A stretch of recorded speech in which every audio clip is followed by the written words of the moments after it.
I know I already reviewed Captain America Civil War, but now it's time for spoiler talk! And yes, this is an official spoiler warning. I do have a spoiler-free review, feel free to check that one out. This one is spoiler heavy. You have been warned. And first of all, I want to say thank you guys. Thank you for the overwhelmingly nice feedback that you gave my review of Captain America Civil War. Seriously, I do appreciate it, and I always try to answer each and every single one of you.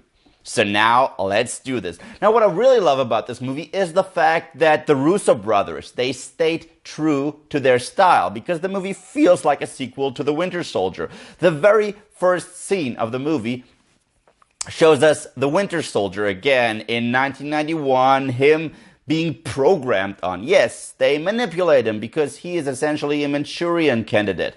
And you see him causing a car crash and stealing some information. It's pretty much destroy and extract.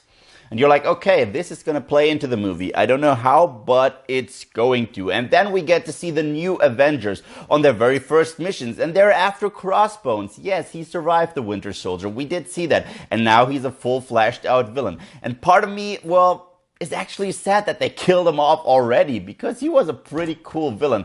But the opening action sequence was terrific. It reminded me of everything I love about the Winter Soldier. So many great stunt sequences, so many great hand-to-hand combat sequences, especially when it comes to Scarlett Johansson. She is once again fabulous as Black Widow. And I also love the fact that we have the new Avengers, and they are like a well-oiled machine. However, shit goes wrong.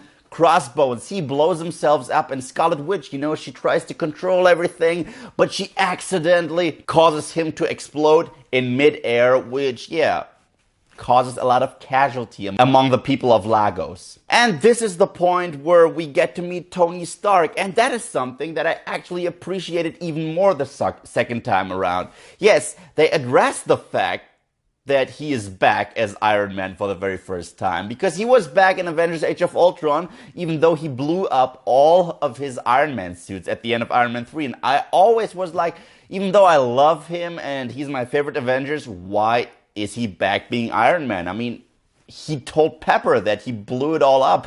We even saw him blowing it all up. And this time he addresses it. He's like, yes, Pepper and I were taking a break. She couldn't deal with it anymore. I blew up all my suits, but I started rebuilding them. And then Ultron, and yeah, she left.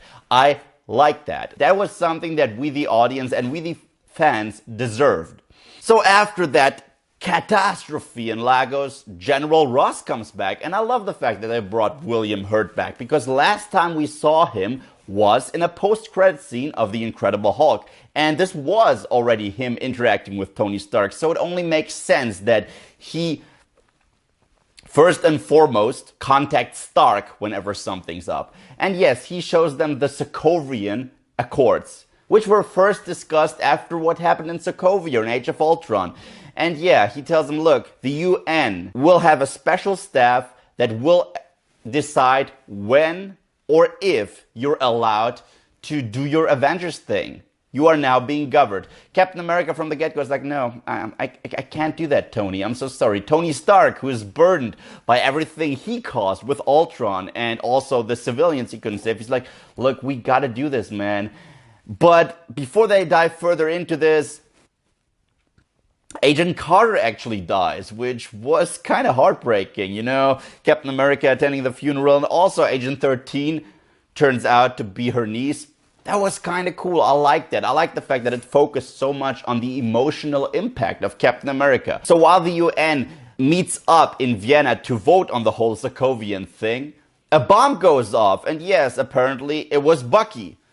And what I love about this is that we get to see people from Wakanda, and Wakanda was already introduced in Age of Ultron. So T'Challa, Black Panther himself, is there. And yes, his name is Chadwick Boseman, not Chadman Boswick, and I'm sorry for that. But he gives an amazing performance, not only as Black Panther, but also as the character of T'Challa, because he's very emotional, he's smart, he's a politician, and he nails all the right emotions.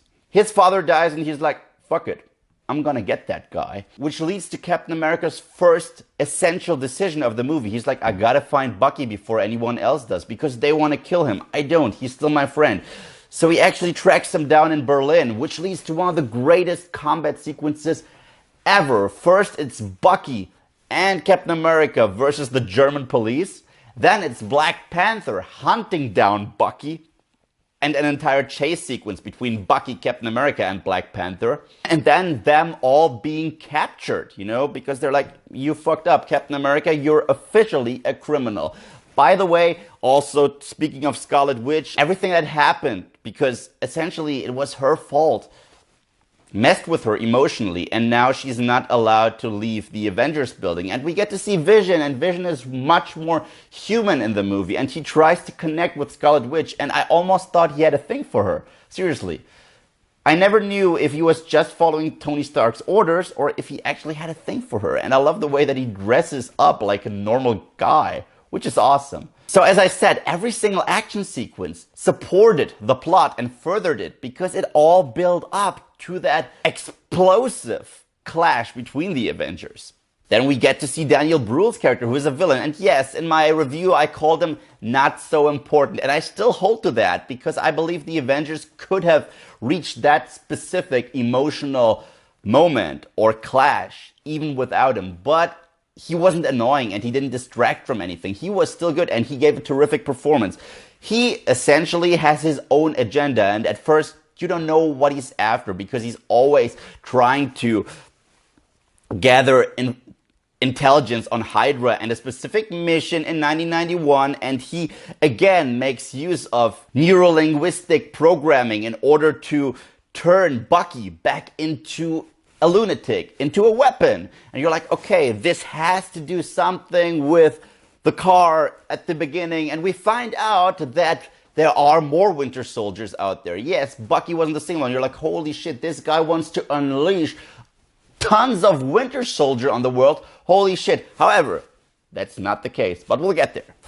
And this is the point where Captain America is like, okay, sorry, I have to leave. Falcon's with me. And all of a sudden we get to see Hawkeye. And that was a moment, even though I knew he was going to be in the movie, it still surprised me, because I was so into the plot, and it was essentially a Captain America movie, that once he showed up and busting Scarlet Witch out of her temporary imprisonment, I was like, that's awesome, and he's so cool. And the way that Scarlet Witch and Vision clash was actually kind of sad. Then they also recruit AntMan, which was funny as hell. And it makes perfect sense that he would gravitate towards Captain America, because he's a fan of these Avengers. And Tony Stark's like, you know what, I know another guy. And boom, we get to meet Peter Parker. And the chemistry between Downey Jr. and Tom Holland is phenomenal, because he knows that this little kid is a smart kid, and he sees a little bit of himself in him. And he's like, so what do you call yourself, Spiderling?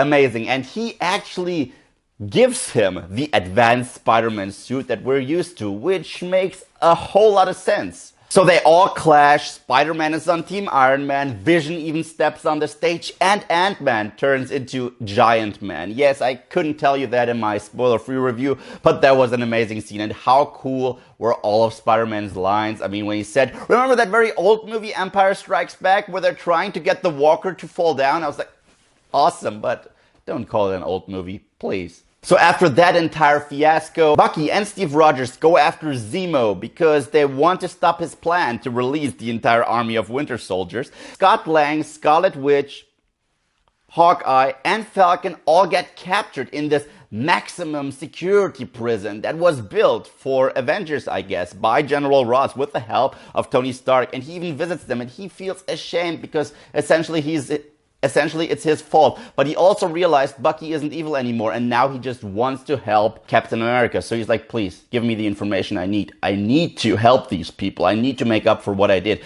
Which was great, because from this point on, I thought, okay, the conflict is over. Now they're just gonna battle this generic Zemo evil guy who wants to release the Winter Soldiers. However, that's not the case.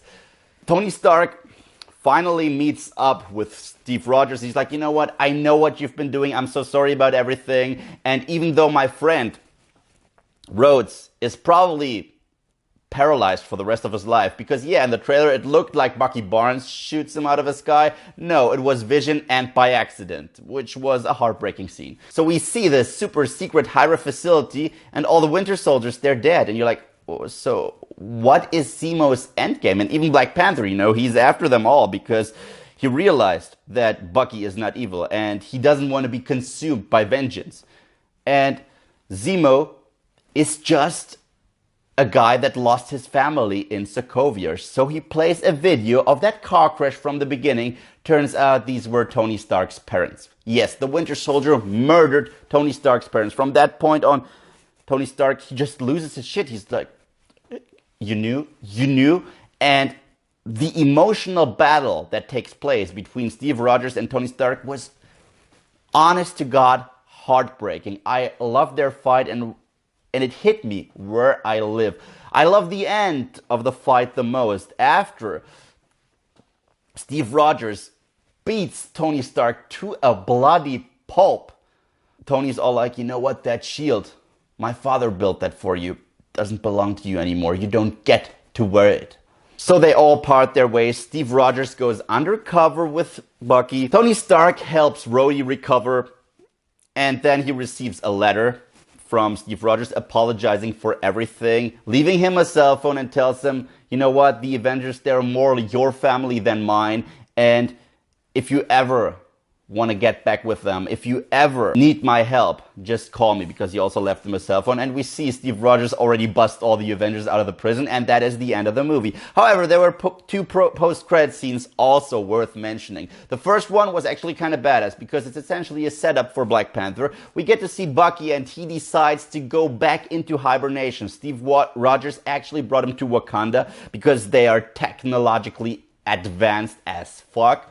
And he's like, you know what, people might come after you. And T'Challa is all like, they will try. And you're like, ooh, big Panther statue. Can't wait for that shit. But the second post-credit scene, yeah, wasn't really necessary. We just get to see Peter Parker back at his room again, making use of all of his cool technology. Yeah, they teased that scene big time at Disney, and it wasn't worth the hype. However, this movie was phenomenal with or without spoilers. It was emotionally satisfying.